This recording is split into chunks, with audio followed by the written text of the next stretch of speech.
ky konflikt është një konflikt kolektiv, po është një konflikt, është konflikt social. Po, ta nisim që nga fillimi dhe ta shpjegojmë. Burimi i këtij konflikti në vërtet nuk është thjesht vetëm çështja e marrëdhënieve të punës. Aty me sa unë kam kuptuar, aty është një kontradikt kulturash.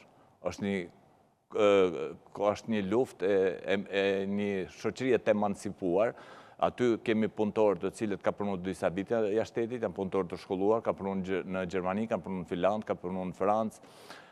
Kemi edhe një biznes, i cili është biznes në përputhje me rregullat dhe ligjet shqiptare që ushtron aktivitetin, por me mendësi dhe një kulturë tepër të mbrapambetur, është një punëdhënës i cili është tepër i pa emancipuar dhe një kompani private apo jo? Një kompani private e cila rrjedh nga një koncesionar në Turqi, ku media këto ditë ka trajtuar probleme nga më të ndryshme, të cilët në Turqi ata po niqen jo vetëm për evazion fiskal, por aty flitet dhe për terrorizëm që unë s'du të jetë e vërtetë.